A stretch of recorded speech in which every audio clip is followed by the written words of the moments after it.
Assalamualaikum warahmatullahi wabarakatuh. Nashkurullah syukran katsira biqiraatil hamdalah ala hidayatihi wa taufiqihi alladhi nahnu na'isu biha wa nusalli wa nusallimu ala Muhammadin ala juhdihi wa bazlihi litablighi syara'illah hidayatan lana. Amma ba'du, askurukum syukran jazilan ala ma sa'alatikum bil huduri fi hadzal fasl. Sa'ufa syara 'alaikum wa'zid dini wa khutbati ala lughatil Indonesia khususan. Ikhwani wa akhawati wa zumalai, kama araftum al-an, sebagaimana Anda lihat saya sekarang ini adalah belajar tentang dakwah. Walaupun umur saya sudah hampir 70 tahun, tapi saya dalam kondisi belajar yang tiada habis-habisnya. Belajarnya saya itu adalah kepada yang muda-muda. Saya sudah hampir 70 tahun, tapi tempat belajar saya adalah orang-orang yang umur 30-an tahun. Mungkin 27 tahun. Terbalik dari umur saya. Kenapa? Karena saya merasa ilmu-ilmu yang saya dapat ini masih belum tajam. Ada, tapi belum tajam. Sedangkan ustadz-ustadz yang saya dengarkan ilmunya ini sungguh tajam sekali. Ya, pendapatmu sungguh tajam sekali, sungguh mengena ke dalam hati. Langsung mengena, dan ini memperkuat rupanya ilmu-ilmu yang saya dapatkan secara umum kuliah-kuliah terdahulu. Nah, mari kita dengarkan ini dari beberapa ustadz. Nah, ini yang pertama kita dengarkan tentang niat. Niat itu apa? Mahiyan niyah. Niyah itu apa? Niyah itu adalah qasdu syai'in muqtarinan bi fi'lihi. Ini dari ayah saya dulu waktu MDA. Sampai sekarang saya hafal. Cepat nak, kau hafalkan ya, apa itu niat? Qasdu syai'in muqtarinan bi fi'lihi. Qasdu syai'an malah menyengaja akan sesuatu. Bi fi'lihi, mengerjakannya. Jadi kalau kita sengaja mengerjakannya, itu namanya sudah niat, tapi disertakan dengan memulainya. Qasdu syai'in muqtarinan bi fi'lihi. Jadi disengaja berbuat sesuatu diiringi dengan melakukannya. Tapi kalau hanya diucapkan saja tanpa melakukannya, itu bukan niat namanya. Itu baru cita-cita saja atau hayalan saja. Tapi sudah ada mulai perbuatan, itu dalam ilmu hukum pidana pogging namanya. Sudah ada poggingnya, sudah ada gerakannya, itu baru namanya niat, disertai dengan memperbuatnya. Muqtarinan, diiringi, bi fi'lihi, dengan membuatnya. Nah, jadi kalau niat ini sebaiknya ini dilafalkan. Macam orang mau menikah, bersalaman, itu nampak kesengajaan itu. Aku nikahkan engkau dengan anakku Siti Fatimah namanya, dengan mas kawinnya seperangkat alat sholat tunai. Dijawab, aku terima nikahnya dengan mas kawinnya seperangkat alat sholat tunai. Dilafalkan. Kalau tidak dilafalkan, pernikahan tidak sah. Nah, begitu pula lah dengan sholat. Sengaja aku sholat fardu maghrib 3 rakaat mengikut imam tunai karena Allah. Jadi bukan qadaan. Kalau qadaan itu pengganti. Kalau adaan itu tunai langsung pada waktu itu karena Allah. Sebaiknya dilafazkan. Untuk apa gunanya dilafalkan? Untuk pertama litakid,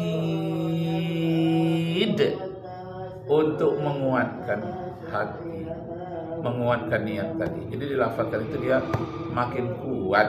Nah, jadi lafaz nikah itu aku terima, itu ijab kabul. Nah, itu jelas. Nah, kalau dalam sholat itu seakan-akan ijab kabul kita itu dengan Allah. Semoga Allah menerima. Tapi janganlah dikatakan ijab kabul, tidak cocok ya, tidak sesuai. Nah, cuma saya ingin menekankan dari segi melafalkannya itu. Sengaja aku sholat subuh 2 rakaat menghadap kiblat mengikut imam karena Allah, tunai karena Allah. Adaan lillahi ta'ala. Jadi niat itu sangat penting sekali. Kenapa penting niat itu? Karena ibadah ini kita harus ikhtiar.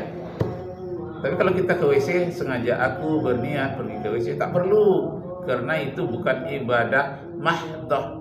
Memang bagi bersih ke WC itu ibadah juga, itu hitungannya membersihkan, tapi ghairum mahdoh. Tapi kalau ibadah mahdoh seperti sholat, mau puasa, mau haji, lafalkanlah. Kenapa?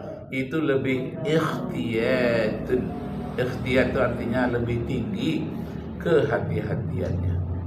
Juga tidak menghabiskan waktu, Pak, mengucapkan lafaz niat itu. Talafut bin niyah, melafazkan niat. Kan tidak ada yang menghalangi. Jadi pertama litakid, menguatkan. Yang kedua supaya lebih jelas tadi, lebih menguatkan, lebih menjelaskan.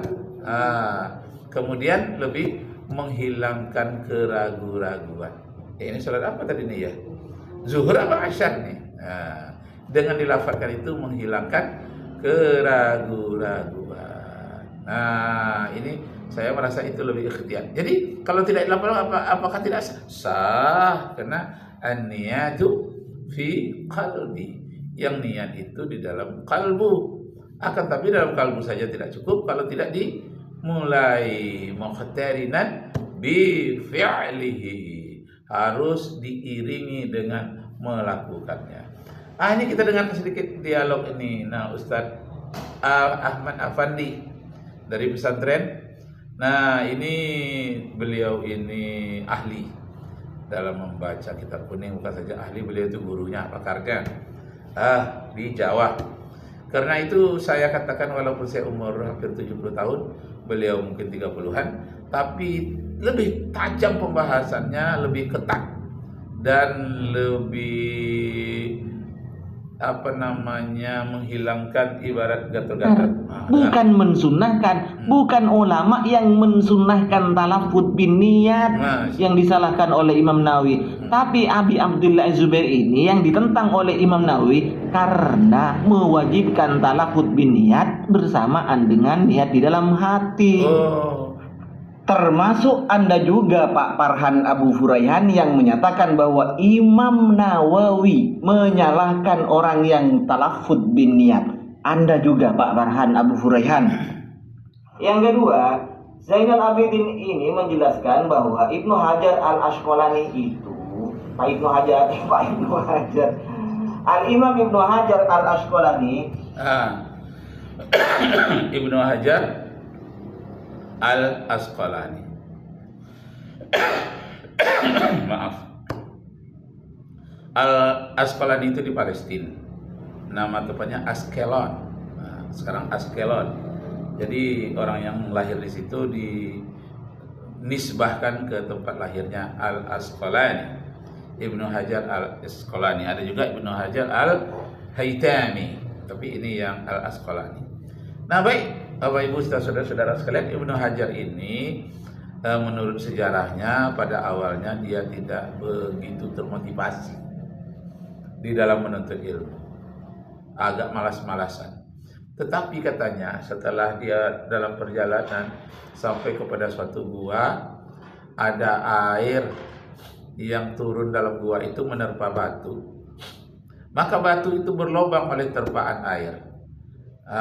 Semenjak itulah dia mengatakan, walaupun saya kurang motivasi, saya tidak semangat, tapi kalau terus menerus seperti air menerpa batu ini, insya Allah saya akan bisa.